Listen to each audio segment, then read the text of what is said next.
वर्तमान संविधानमा सामाजिक न्याय। धारा 42 सामाजिक न्यायको हक। 1 सामाजिक रूपले पछाडि परेका महिला, दलित, आदिवासी जनजाति, मधेसी थारू अनि अल्पसंख्यक, अपाङ्गता भएका व्यक्ति, सीमान्तकृत मुस्लिम, पिछडिएका वर्ग अनि लैङ्गिक तथा यौनिक अल्पसंख्यक, युवा, किसान, श्रमिक, उत्पीडित वा पिछडिएको क्षेत्रका नागरिक तथा आर्थिक रूपले विपन्न खस-आर्यलाई समावेशी सिद्धान्तका आधारमा राज्यको निकायबाट सहभागिताको हक हुनेछ। 2 मा रहेको छ आर्थिक रूपले विपन्न तथा लोपन्मुख समुदायका नागरिकको संरक्षण, उत्थान, सशक्तिकरण र विकासका लागि शिक्षा, स्वास्थ्य, आवास, रोजगारी, खाद्यान्न र सामाजिक सुरक्षामा विशेष अवसर तथा लाभ पाउने हक हुनेछ। 3 मा अपाङ्गता भएका बाल नागरिकलाई विविधताको पहिचानसहित मर्यादा र आत्मसम्मानपूर्वक जीवनयापन गर्न पाउने र सार्वजनिक सेवा तथा सुविधामा समान पहुँचको हक हुनेछ। 4 प्रत्येक किसानलाई कानुन बमोजिम कृषि कार्यका लागि भूमिका पहुँच, परम्परागत रूपमा प्रयोग र अवलम्बन गरिएको स्थानीय बिउ बिजन र कृषि प्रजातिको छनौट र संरक्षणको हक हुनेछ। 5 नेपालमा अग्रगामी लोकतान्त्रिक परिवर्तनका लागि भएका सबै जनआन्दोलन, सशस्त्र सङ्घर्ष र क्रान्तिका क्रममा जीवन उत्सर्ग गर्ने शहीदका परिवार, बेपत्ता पारिएका व्यक्तिका परिवार, लोकतन्त्रका योद्धा, द्वन्द्व पीडित र विस्थापित, अपाङ्गता भएका व्यक्ति, घाइते तथा पीडितलाई न्याय एवं उचित सम्मानसहित शिक्षा, स्वास्थ्य, विस्थापित, अपाङ्गता भएका व्यक्ति, घाइते वा पीडितलाई न्याय एवं उचित सम्मानसहित शिक्षा, स्वास्थ्य, रोजगारी, आवास र सामाजिक सुरक्षामा कानुन बमोजिम प्राथमिकताका साथ अवसर पाउने हक हुनेछ। धारा 43 मा रहेको छ सामाजिक सुरक्षाको हक। आर्थिक रूपले विपन्न, अशक्त र असहाय अवस्थामा रहेका असहाय, एकल महिला, अपाङ्गता भएका अनि बालबालिका, आफ्नो हेरचाह आफै गर्न नसक्ने तथा लोपन्मुख जातिका नागरिकलाई कानुन बमोजिम सामाजिक सुरक्षाको हक हुनेछ। नेपालको संविधानको भाग 1 धारा भाग 4 मा राज्यका निर्देशक सिद्धान्त तथा नीतिहरूमा उल्लेख भएका सामाजिक न्याय सम्बन्धित नीतिहरू यस प्रकार छन्। 1 धारा 51 को अणुमा भएको सामाजिक न्याय र समावेशीकरणको नीति। 1 असहाय अवस्थामा रहेका एकल महिलालाई सीप क्षमता र योग्यताको आधारमा रोजगारीमा प्राथमिकता दिँदै जीविकोपार्जनका लागि समुचित व्यवस्था गर्दै जाने। 2 जोखिममा परेका, सामाजिक र पारिवारिक बहिष्कारमा परेका तथा हिंसा पीडित महिलालाई पुनर्स्थापना, संरक्षण, सशक्तिकरण गरी स्वावलम्बी बनाउने। 3 प्रजनन अवस्थामा आवश्यक सेवा सुविधा उपभोगको सुनिश्चितता गर्ने।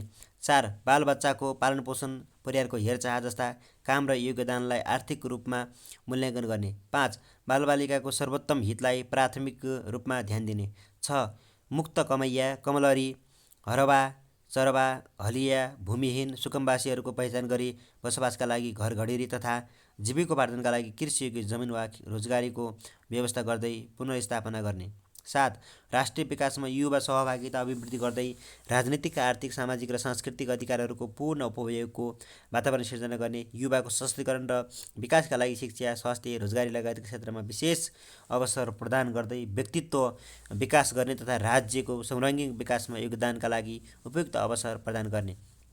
8 आदिवासी जनजातिको पहिचानसहित सम्मानपूर्वक बाँच्न पाउने अधिकार सुनिश्चित गर्न अवसर तथा लाभका लागि विशेष व्यवस्था गर्दै यस समुदायसँग सरकार राख्ने निर्णयहरूमा सहभागी गराउने तथा आदिवासी जनजाति र स्थानीय समुदायको परम्परागत ज्ञान, सिप र संस्कृति, सामाजिक परम्परा र अनुभवलाई संरक्षण र समर्थन गर्ने।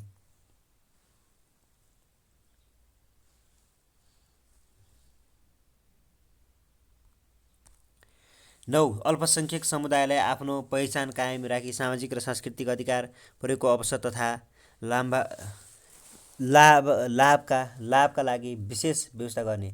10 मधेसी समुदाय, मुस्लिम र पिछडिएका वर्गको आर्थिक, सामाजिक तथा सांस्कृतिक अवसर र लाभको समान वितरण तथा त्यस्ता समुदायभित्रका विभिन्न नागरिकको संरक्षण, उत्थान, सशक्तिकरण र विकासका अवसर तथा लाभका लागि विशेष व्यवस्था गर्ने।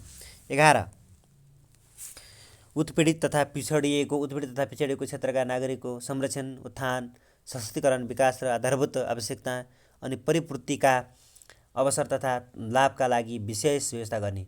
12 सामाजिक सुरक्षा र सामाजिक न्याय प्रदान गर्दा सबै लिङ्ग, क्षेत्र र समुदायभित्रका आर्थिक रूपले विपन्नलाई प्राथमिकता प्रदान गर्ने। 13 मा स्वस्थ, सक्षम र अनुशासित नागरिक तयार गर्ने, खेलकुद तथा खेलाडीमा योजनाबद्ध लगानी गर्ने र खेलकुदलाई राष्ट्रिय एकता सुदृढ गर्ने एवं अन्तर्राष्ट्रिय क्षेत्रमा राष्ट्रिय सम्मान अभिवृद्धि गर्ने माध्यमको रूपमा विकास गर्ने।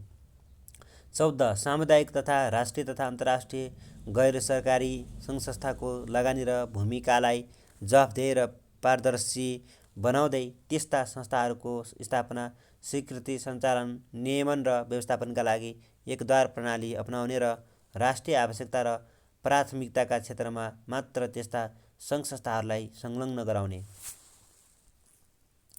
सामाजिक न्यायका लागि शिक्षाको भूमिका।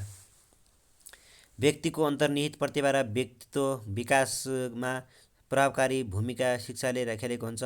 शिक्षाले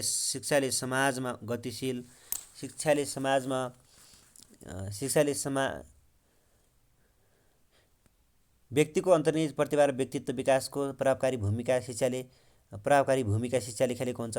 शिक्षाले समाजलाई गतिशील र प्रगतिशील बनाउँदै अगाडि बढाउन सामाजिक न्याय, चेतना अभिवृद्धि र न्यायको प्रवर्धन तथा विकासमा विशेष जिम्मेवारीका साथ आफ्नो भूमिका निर्वाह गरेको हुन्छ। शिक्षाले सामाजिक न्यायका निम्ति निम्न भूमिका निर्वाह गर्दछ। क समाजमा सामाजिक न्याय कायम गराउन सबै व्यक्तिलाई शिक्षाको अवसर र पहुँच पुर्याई समाजमा परिवर्तन ल्याउन। त्यसैगरी खमा रहेको छ रूढिवादी चिन्तन र धार्मिक अन्धविश्वास लगायतका सुसंस्कार रोक्न। समाजमा हरेक पक्षमा वैज्ञानिक प्रवृत्तिलाई उपयोगमा ल्याउन सक्ने दक्षता जनशक्ति तयार पार्न। त्यसैगरी नागरिकमा सचेतना जगाई मानव अधिकारको संरक्षण गर्न मद्दत पुर्याउन। राष्ट्रिय तथा अन्तर्राष्ट्रिय परिस्थितिको सूक्ष्म र गहन अध्ययनका लागि पारखी बनाउन। समाजका गहनका रूपमा रहेका संस्कृति तथा सम्पदाहरूको संरक्षण र सम्वर्धन र विकास गर्न। अनि अन्तर्राष्ट्रिय जगतका लागि कुशल कूटनीतिज्ञ उत्पादन गर्न। जमा रहेको छ भातृत्व, विश्व बन्धुत्व र धार्मिक सहिष्णुता खलल पुग्न नदिन बहुआयामिक व्यक्तित्व भएको होनहार व्यक्ति तयार पार्न। अनि झमा रहेको छ आमाबाबुका लागि असल सन्तति, समाजका लागि सहयोगी कार्यकर्ता र देश निर्माणका लागि सक्षम नागरिक उत्पादन गर्न। राष्ट्रिय एकताको लागि शिक्षा। विश्व विभिन्न राष्ट्रहरूमा विभाजित छ। प्रत्येक राष्ट्रको सञ्चालन त्यही देशको निश्चित राजनीतिक पद्धति अनुसार अगाडि बढेको पाइन्छ। प्रत्येक देशका नागरिकहरू र त्यस देशबीचको सम्बन्ध निकै घनिष्ठ रहेको हुन्छ। राष्ट्रको प्रगति भन्नु नै त्यस देशका नागरिकहरूको प्रगति हो। आजको विज्ञान र प्रविधिको युगमा राष्ट्रहरूबीच विकास गर्ने क्रममा तीव्र होडबाजी र प्रतिस्पर्धा चलेको छ। राष्ट्रिय विकास र प्रगतिका लागि राष्ट्रले आफूमा रहेका प्राकृतिक स्रोतको पूर्ण प्रयोग गर्नुपर्दछ। कुनै पनि राष्ट्रको विकास त्यति बेला सम्भव हुन्छ जति बेला सम्पूर्ण नागरिकहरू एकीकृत भएर प्राकृतिक स्रोतको उपयोग गर्दछन्। राष्ट्रका सम्पूर्ण नागरिकहरूले राज्यलाई एउटा साझा घरका रूपमा स्वीकार गर्नुपर्दछ। भौगोलिक सिमानाले केवल भौतिक एकतालाई बुझाउँदछ। राष्ट्रको विकासका लागि भावनात्मक एकताको आवश्यकता पर्दछ।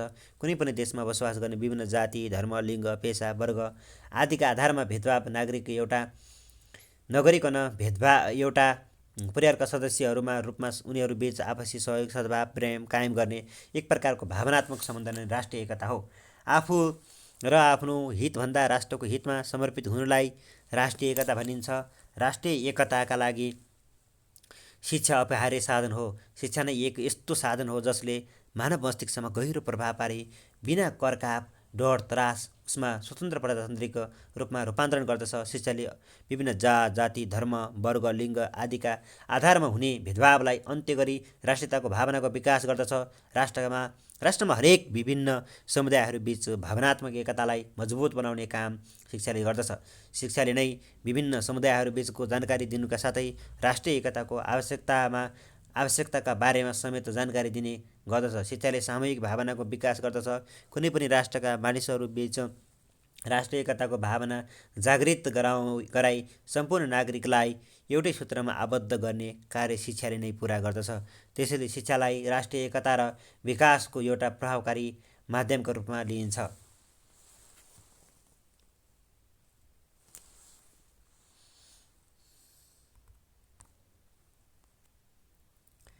राष्ट्रिय एकतालाई कमजोर पार्ने तत्त्वहरू यस प्रकार छन्।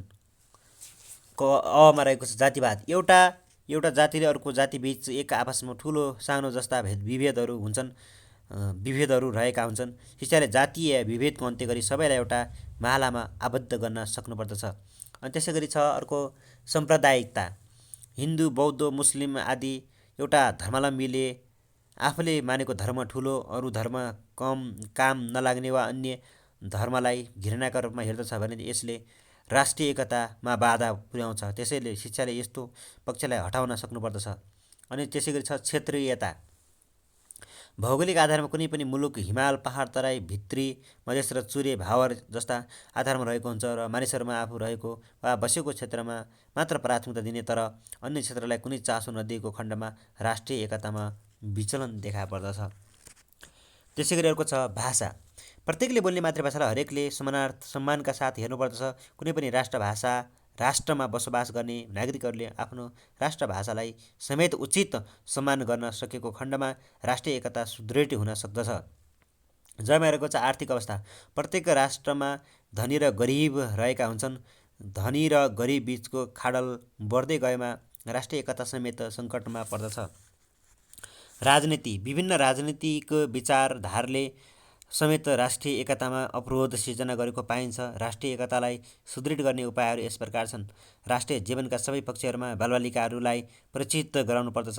राष्ट्रिय स्वतन्त्रताका लागि भएका महत्त्वपूर्ण घटना वा राष्ट्रिय स्वतन्त्रतालाई कायम राख्ने क्रममा भएका घटनाहरूका बारेमा प्रत्येक बालबालिकालाई ज्ञान दिनुपर्दछ। राष्ट्रिय एकताको महत्त्व र आवश्यकताको बारेमा जानकारी गराउनुपर्दछ। राष्ट्रिय पर्व र उत्सवहरूमा विभिन्न जाति र धर्मका मानिसहरूलाई समेत सहभागी गराउनुपर्दछ। राष्ट्रिय एकता झल्काउने विभिन्न नाटक, कथा, कविता तयार पारी प्रस्तुत गर्नुपर्दछ आदि।